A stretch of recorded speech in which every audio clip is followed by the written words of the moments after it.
Hi കൂട്ടുകാരെ, എന്തൊക്കെയുണ്ട് വിശേഷം? എല്ലാവരും സുഖമായിട്ടിരിക്കുന്നു വിശ്വസിക്കുന്നു. പിന്നെ നാട്ടിൽ മഴയൊക്കെ ഉണ്ടോ?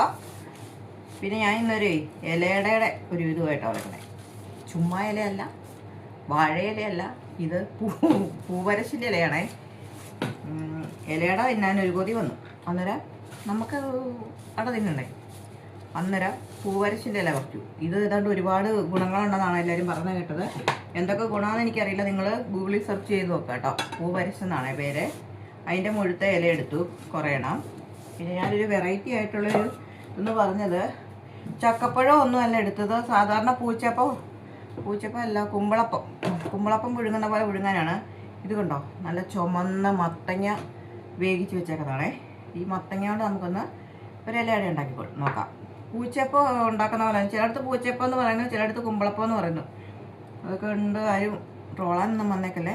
അതിന് ഞാൻ ആവശ്യമായിട്ട് എടുത്തേക്കുന്ന സാധനം ഒരു ഗോതമ്പ് പൊടിയാണ് എടുത്തേക്കുന്നത്. ഗോതമ്പ് പൊടി, നൈസ് പുട്ടുപൊടിയില്ലേ, നമ്മുടെ അജ്മിയുടെ പുട്ടുപൊടി എടുത്തേക്കുന്നത്.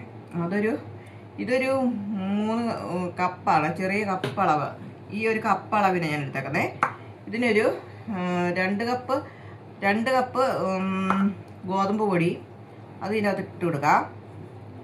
പിന്നെ ഇതിനൊരു 1.5 കപ്പ് നമ്മുടെ അജ്മിയുടെ പുട്ടുപൊടി എടുത്തേക്കുന്നത്. അത് രണ്ടും കൂടെ നമുക്ക് ഇട്ട് കൊടുക്കാം. ഇത് ശർക്കര പാനി ഉരുക്കി വെച്ചേക്കുന്നതാണേ. പിന്നെ ഈ മത്തങ്ങയും കൂടെ ഇട്ട് നമുക്ക് 1 കപ്പ് തേങ്ങായും. തേങ്ങയ്ക്ക് ഇവിടെ ഭയങ്കര വില കേട്ടോ. എന്നിട്ട് നമുക്ക് തേങ്ങ ഒക്കെ ഒരുപാട് കുറയ്ക്കണമല്ലോ. അതുകൊണ്ട് 1 കപ്പ് തേങ്ങ എടുത്തു. പിന്നെ ഏലക്ക പൊടിച്ചത്, ജീരകം ഞാൻ പൊടിച്ചിട്ടില്ല. ഇടയ്ക്ക് അടയൊക്കെ തിരുമ്പോൾ നമുക്ക് ചെറുതായിട്ട് ജീരകം കഴിക്കുന്നത് നല്ല, ഇവിടെ എല്ലാവർക്കും ഇഷ്ടമാണ്, ഞങ്ങൾക്കൊക്കെ ഇഷ്ടമാണേ. അന്നേരം ആ ജീരകം ഇട്ടു.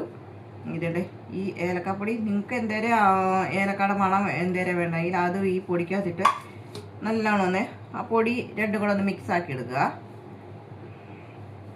ഈ സമയം നമുക്ക് ഉപ്പ് കൂടി ഇട്ട് കൊടുക്കാവേ. ആവശ്യത്തിന് ഉപ്പും കൂടി ഇട്ട് കൊടുക്കാം. ഇതെല്ലാം എൻ്റെ ഒരു ഇതിലാണ് കുഴക്കുന്നത് കേട്ടോ. ഇങ്ങനെയൊന്നും അല്ല കുഴക്കുന്നത്, നിങ്ങൾ പറഞ്ഞേക്കല്ലേ. എന്നെ നല്ല സൂപ്പർ സാധനമാണ്. പൂവരശിൻ്റെ ഇലയാണ് കേട്ടോ. ഞാൻ ഒന്ന് വേഗം കുഴച്ചുകൊണ്ട് വരാം.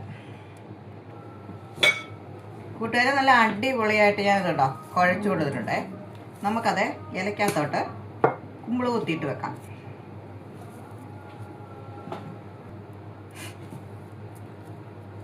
കൂട്ടുകാരെ, ഇങ്ങനെ എടുത്തിട്ട് ഇത് ഈ മുകളിലിട്ട് വെച്ചിട്ട് മറ്റേ നമ്മൾ കുമ്പളപ്പം ഉണ്ടാക്കുന്ന ഇലയുണ്ടല്ലോ, അതൊന്നും നമുക്കിവിടെ കിട്ടില്ല.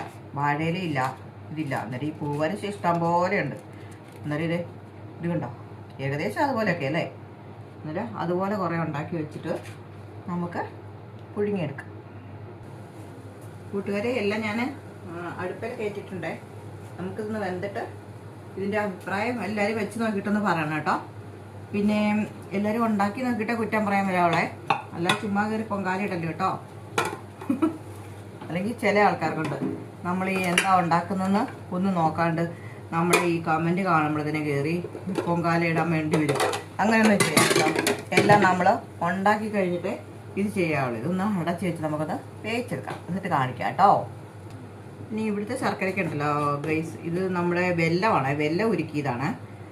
മറ്റേ മറയൂർ ശർക്കരയൊക്കെയാണ് നല്ല കറുത്ത കളറിൽ വരില്ലേ. ഇത് കണ്ടല്ലോ, ഇതിന് വലിയ കളറൊന്നുമില്ല. അതുകൊണ്ട് നമ്മുടെ പുഴുങ്ങിയതിന് വലിയ കളറൊന്നും കാണില്ല. പിന്നെ ആ മത്തങ്ങയുടെ നല്ലൊരു തീ കളറായിരുന്നു മത്തങ്ങ. അന്നേരം അതിൻ്റെ നല്ലതായിട്ടൊരു ഇത് വരും. പിന്നെ ഒന്ന് വെന്തിട്ട് കാണാം. കൂട്ടുകാരെ, നമുക്ക് വെന്തോന്ന് നോക്കാം.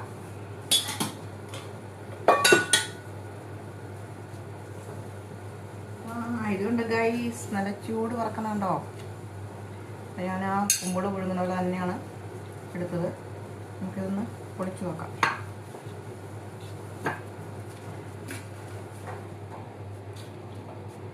നോക്കിയേ, വാവ്. ഇത് ആ ശർക്കര വെല്ലമായോണ്ടാണേ ആ ഒരു ഇതിലിരിക്കുന്നത്. നല്ല ചൂട്. എല്ലാവരും വെച്ച് നോക്കണം കേട്ടോ.